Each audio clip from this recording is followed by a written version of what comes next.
Good morning, everybody. Here's the quote of the day. Everyone will say that their relationships are more important than money until their money's in danger. Agree or disagree? Agree. I Completely. agree. Yeah. Completely. Completely. I mean, just saying, if you take 100 people, it's going to be 95 of them, right? They will say, my relationships are the most important thing until their money's in danger. I mean, Right. and this is discounting the people that are just general workaholics, and I've been one before. But, you know, that's just the way it is. That's what Jesus said when he said, you don't get to serve two masters. You serve one or the other, And right? normally it's money. Normally the master is money. Well, normally it's money. If divinity is the most important thing to you, then your relationships are the most important thing. Yeah. Just that simple. But, you know, I continue to learn this lesson over and over and over and over again. And it's something that should be in the forefront of our mind all the time. Because most people, they worship money. It's the number one thing in their life, and they're devoted to it. Right. Funny thing is, a lot of these people, they have the money to cop up to give to that person or whatever it may be, that situation, and not be in too big of a struggle after that. Yeah. Which brings me to, it's not easy, but in doing business, especially as agents or brokers or representatives or people that get paid a commission, right? It's really important to find people that are happy to pay you. Yeah. It's really important to find people in life that are happy to give you whatever your remuneration is, whatever your reward is, or your wage that you've been paid for what you've done, right? Because Right. some people you can make them a lot of money. You can make them $100 and they don't want to give you 10. Right. We call Yeah. it people are getting tight, right? They're getting tight with the money, right? They Yeah. greedy, or it's just Stingy's another word, but another good word there is fear, right? Yep. Greed is fear driven to an extreme, insane level. right. They're afraid they won't get it again. Right. Afraid they can't get it again, afraid they won't get it again, right? Somewhat of jealousy has to do with that too, but it's all a bad emotion that messes up your relationships. I mean, if you're greedy in any part in your life, you can't be greedy in this part over here in your life, and then you have this romantic relationship and you're not acting greedy. Right. Yeah. I mean, greed makes you feel entitled, right? Makes you feel that, okay, I deserve more than everybody else does. Right. And there's an ongoing conversation about the billionaires in the United States and how much tax they should pay, right? And then when you look at people who are called the regular rich people, right? The people just have a few $1 million, they pay an extreme amount of tax. Like millionaires, just regular millionaires, the United States are paying, I would think, 60% of their income in tax. So for every dollar they make, they give 60 cents to the government. And they're the ones supporting most of everything, while the billionaires pay next to nothing because they know how to work the system, right? They have enough money to have people work the system for them so they don't have to pay any tax, right? Like Apple was, I don't know if it still is the number one company in the world, but in the recent years, they've not paid any United States federal tax because their money was moved around the world in different ways and they legally avoided it, right? But the people that run everything are the billionaires, so they make those laws so that they can avoid them, and then everybody else has to Abide by them. abide by them, right? Well, But I'm always curious. Did you have a question, Anthony? yes. No. Go ahead. Continue. I have a question. Well, I'm curious if just right now somehow we got $1 billion, right? And said, okay, now we have $1 billion. First of all, you have to have security, right? The moment you have that, you have to be living in a secure situation and hope that most people don't know that you have the money, Right. I agree. Yep. because they're going to want to kidnap your family or kidnap you or shoot you or whatever else, right? But if you have that much money, you have to have appropriate security that goes along with it. But I also wonder too if other more powerful billionaires come to you and say, "Now, here's a list of the things you can and cannot do." Because Right. if you gave me $1 billion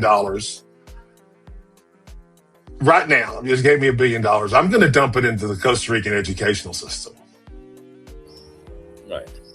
I mean, I would go if I had the money, I would go open a school and hire teachers to teach the teachers, right? And start looking for exceptional students and putting them through basically free private school, right? Start churning out real talented individuals on a mass basis.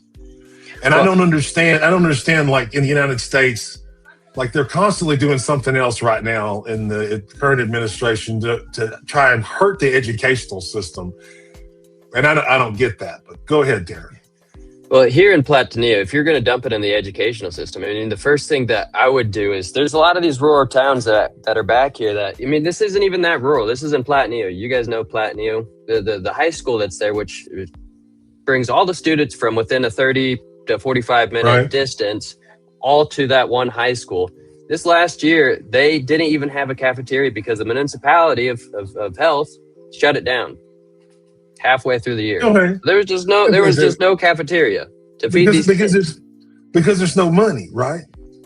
And so you I mean, it's like the whole argument over the breakfast in schools. We know that 60 or 70% of the kids are not eating a healthy breakfast. They're eating something junk. There's something that's not adequate, right?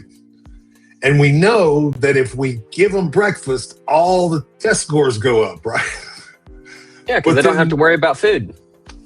But then the government fights about that. Wait a minute. You start the podcast with a very nice quote that got all of us thinking about it. But I got some questions, and I need to make my questions because time is money, right? So I want to know, what do you think is your purpose in this lifetime? Well, that goes along with the answer of the meaning of life, right? So the meaning of life is the meaning you assign to it. If you assign no meaning to life, there won't be any. So, right? Okay. But to answer your question about purpose, I believe that we reincarnate. I believe that our tendencies go with us from lifetime to lifetime, right? And I believe that my tendency, my entire life has been to be a teacher and to teach about spiritual issues, life issues, those kinds of things. And so no matter where I was a pastor, I was a police officer, I've been in business, in all kinds of different businesses. And no matter where I was, I found myself having a discussion with someone about spirituality, right? So, right. And so if I say, you say, what has your purpose been in this life? My purpose has been to be a teacher. Right. So if you could ask the universe just one question and get an immediate answer, what would it be? Is this the best you could do? Please. I want to know what would be that question. Not you. That's you. That's the universe. What does it say? Is this the best you could do?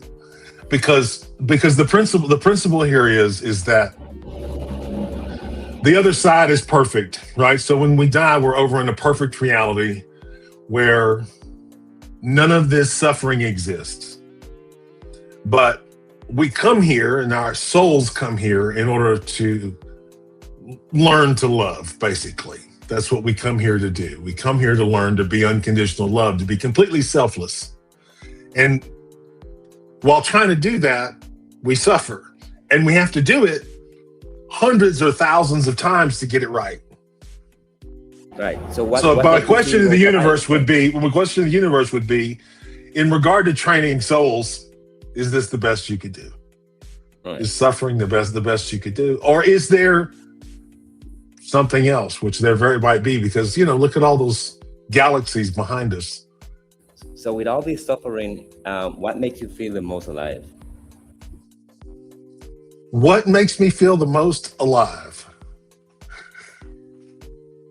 Great sex. Right. So if your life were a book, what would this chapter be called?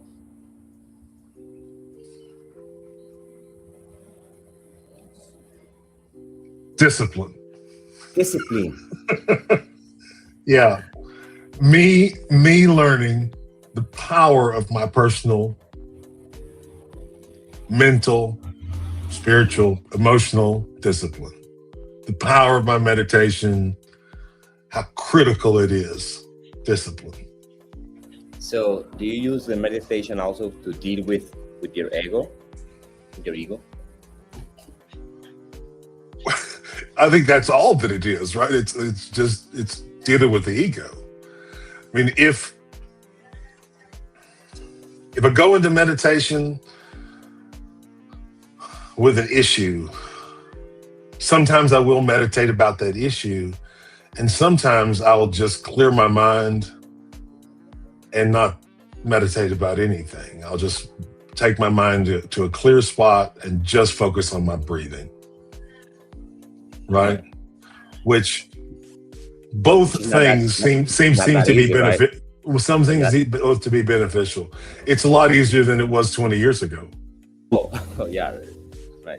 You've been practicing over and over, but for a beginner, it's not that easy. It's horrible. Right? It's horrible.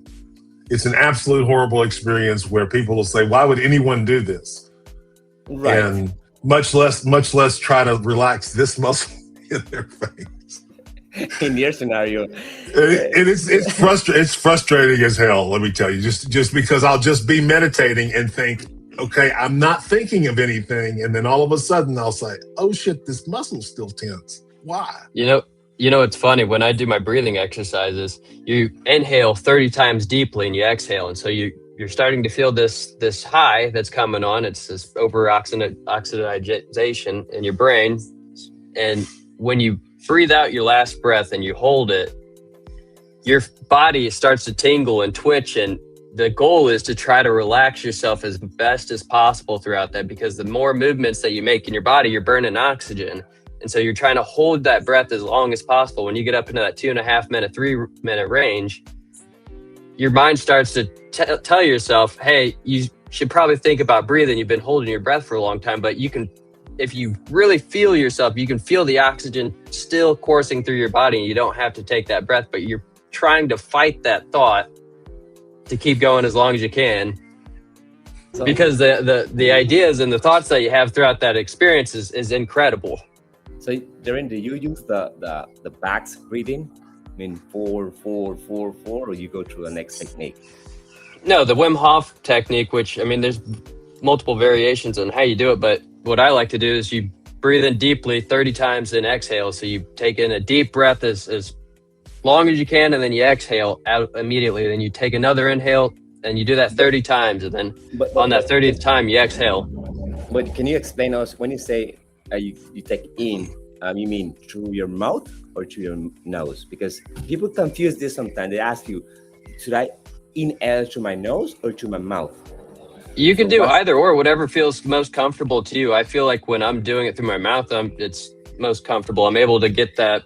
You breathe through your diaphragm, and you expand your diaphragm first, and then you try to fill up as much as possible up until you can't take it anymore, and then you exhale.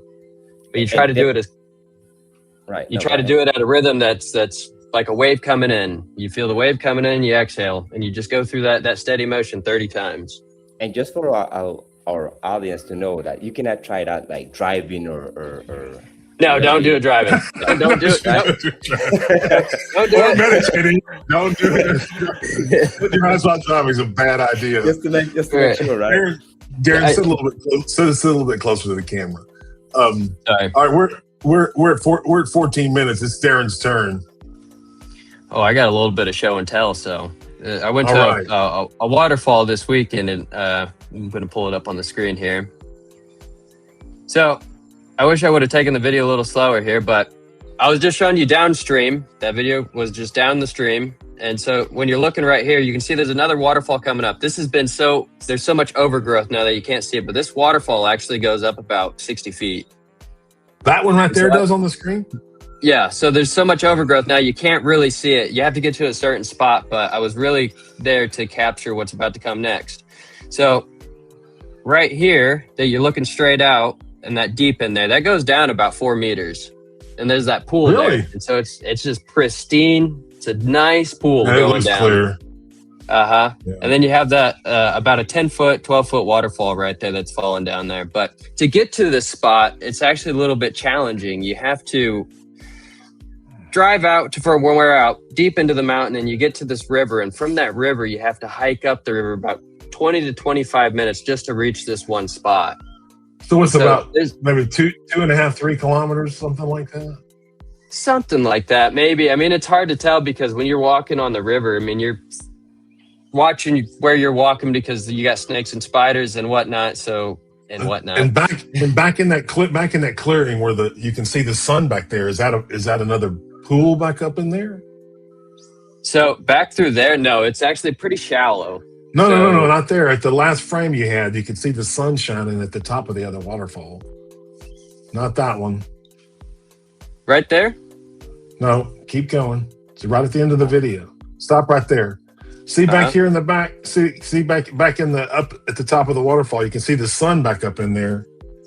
Is that another pool back up behind that one? Well, it's more like a water slide. So right when you get to that base there, you can literally sit on your butt and it'll push you all the way out down into that pool, which is just right back in here. So that you can see just to the left there. That's not dangerous in any way? No, it's actually pretty smooth. So, I mean, obviously it's dangerous trying to get to it because if the rocks are wet, you got, it's slime, it makes it a little bit dangerous that you slip and fall. But if you just slide on your butt down it, no, it's quite the adventure.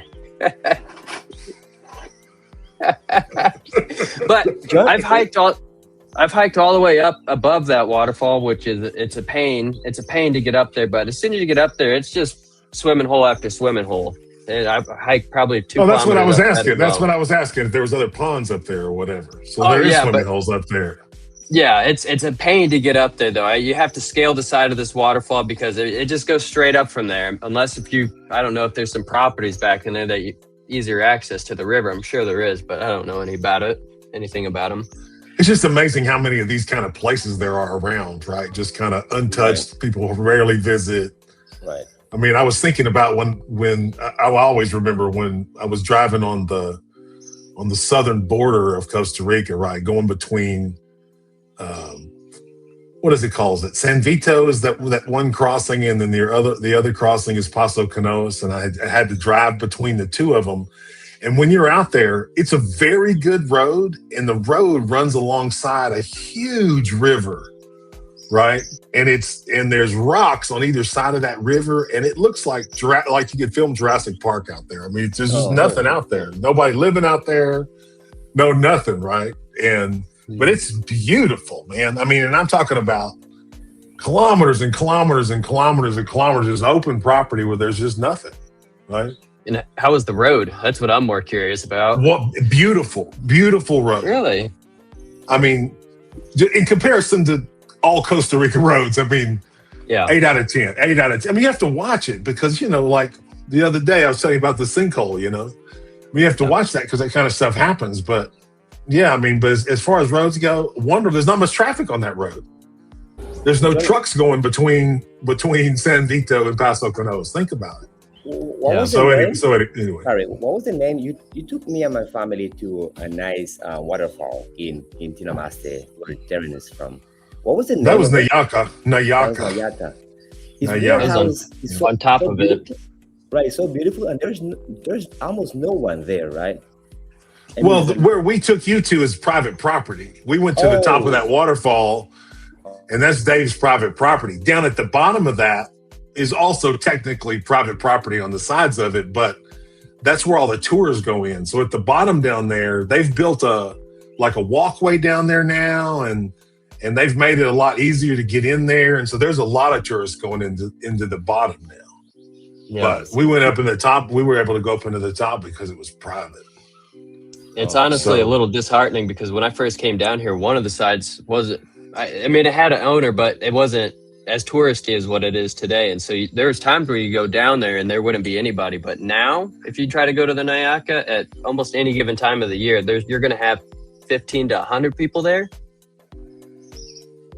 It is just so crowded now. If you come during high season here, which is December through about April, you're probably going to have 50 to 100 people there at any given day. I just read the report in Tico Times. I don't know, maybe it was Friday or something. They said that tourism for high season was up almost 9%. So that's a lot. There was Yep. one day at Juan Santa Maria, they processed 27,000 people in one day. wow. I mean, just think about that. I mean, because we've all been through the metal detector section. Just think if you had to process 27,000 people through there in a day, that's a long, long day. I'm glad I didn't arrive or come in that day. So I can't imagine how that airport handled it. Are we, you gentlemen have anything else We for wonder today, if or is there's, it time to talk about deals? I think it's time to talk about deals. We wonder what you have for us today. All right, put the banner up, Darin. We are the Proven Performer Crew. Proven Performer is what sponsors Made in Paradise podcast. I'm John Clark, along with my co-hosts Darin Fingleton and Anthony Ferguson. And today we're talking about some brand new deals. The first thing we're going to talk about today is this MZK 16-inch corded electric tiller. One-click start, rust resistance blades, does a 16-inch wide and 8-inch deep cut. 3-position foldable wheels, Darin. We have a lot of experience with tillers and augers, let me tell you. We have Sure do. literally liquidated tens of thousands. And pointing out that this is for light garden use, right? Electric tiller, not for a place where you got lots of rocks and other obstacles to deal with. So we have 1,000 pieces of this unit, FOB California, $49. Really a deal. 13.5 amp, corded electric tiller cultivator, 8-inch tilling depth with adjustable wheels, folding electric rototiller for your light lawn and garden use. From MZK, $49, 1,000 pieces. MOQ, we can talk about it. FOB California from MZK. Second thing we're going to talk about today, I don't think that I've ever done a deal on wine. I'm not sure that I ever had one, but I never had one this big for sure. This wine is bottled in California for use in the Asian markets. And it does not have to be exported, but if someone wants to export it, it cannot go to Asia without pre-approval because this is sold in Asia, some of it for as high as $250 a bottle. We have 283,000 bottles in Temecula, California in a bonded warehouse, which means the taxes have not been paid in the United States because it's meant for export, right? So it's produced, put into a bonded warehouse, and then exported to Asia. But they have a serious overproduction at 283,000 bottles. We do have a complete manifest. It can be sold in the United States. It does not have to be exported. But if you sell it in the United States, you're going to have to pay the taxes to bring it in. $1.50 a bottle, Darin Fingleton and Anthony Ferguson. 283,000 bottles, $1.50. We have a complete manifest. It is X-Works California in a bonded warehouse. Can be exported, but not to Asia. No, United States is okay. Everywhere else in the world is okay. Talk to us for if you need a manifest. We are the Proven Performer Crew, and we solve big inventory problems. If you have an inventory that you need to liquidate, please reach out to one of us. The consultation is always free. We have over 500 customers in 26 countries and been doing this for almost 43 years. So, for my co-hosts, Darin Fieldington and Anthony Ferguson, I'm John Clark, and this has been the Made in Paradise podcast. We'll see you tomorrow. Ciao. Ciao.